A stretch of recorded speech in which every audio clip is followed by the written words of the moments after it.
الحمد لله رب العالمين، والصلاة والسلام على سيد المرسلين وعلى آله وأصحابه أجمعين. أما بعد، أعوذ بالله من الشيطان الرجيم. بسم الله الرحمن الرحيم. إنما يخشى الله من عباده العلماء، إن الله عزيز غفور. وقال إن الذين قالوا ربنا الله ثم استقاموا تتنزل عليهم الملائكة، جنہیں میں ڈھونڈا تھا آسمانوں میں زمینوں میں، جنہیں میں ڈھونڈا تھا آسمانوں میں زمینوں میں، وہ نکلے میرے ظلمت خانے کے مدینوں میں. جلا سکتی ہے شمع کشتہ تو مجھے نفس کی، الہی کیا چھپا ہوگا میرے دل کے سینوں میں. نفوس منکر کا کوشش کی ارادتوں کو دیکھو، یہ دے بیزاری دیکھتے ہیں اپنی آستینوں میں. بہار آئی اگر گلشن میں تو کسان کی آئی، بہار آئی اگر گلشن میں تو کسان کی آئی. نشے منشا پہ باقی رہا دل کی سینوں میں.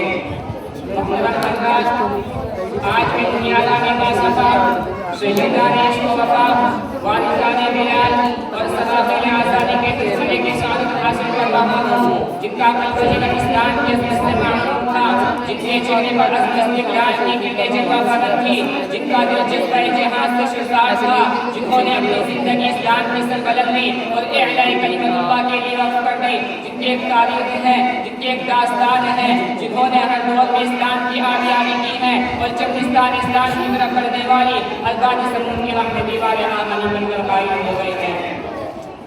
حضرات، اس چپرستان عالم کا بندہ بندہ اور خدا خدا اس بات کا شاہد ہے.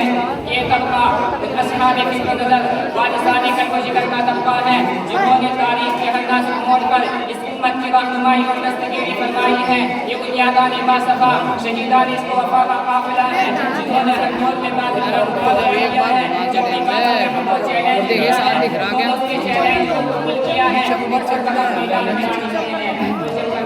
اور آگیا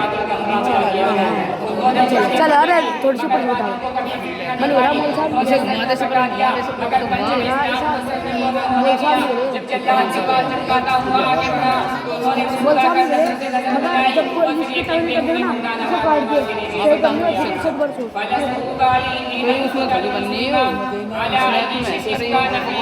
میرے سامنے کھڑا ہو خوشا وقتے کہ میری موت میرے کوچے میں آ جائے، خوشا وقتے کہ میری موت میرے کوچے میں آ جائے، لیکن وہ زندگی کا آخری امان نصابی غرض یہ ہے کہ انہوں نے ہر محاذ پر باطل کا مقابلہ کیا اور ہر طرح سے مقابلہ کیا.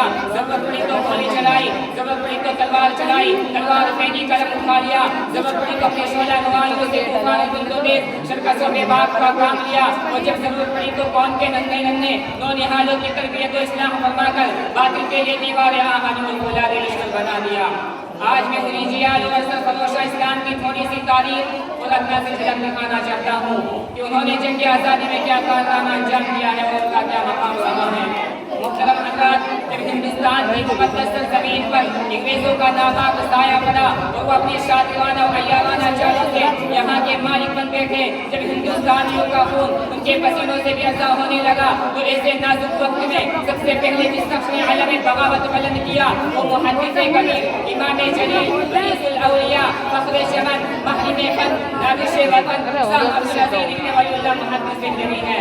یہ وہی مرد مجاہد پیش خدا ہے جس نے وقت سے بہت پہلے مسلمانوں کے مسلمانیت کا اعلان فرما دیا تھا، جہاں تک پہنچنے کے لیے دوسروں کا بھی صحابہ سے انتظار کرتا تھا. شاہ عبدالعزیز کا فتویٰ کیا تھا؟ گویا ایک پل کے بے اما تھا جو دشمنوں کے نقل تمنا پہ گر پڑی. انگریزوں کی نیند حرام ہو گئی، جگہ جگہ آزادی کے شعلے بھڑکنے لگے، جگہ جگہ آزادی کے پرچم لہرانے لگے، سینوں میں ولولے مچلنے لگے اور حوصلوں نے افزائیاں لینی شروع کر دی.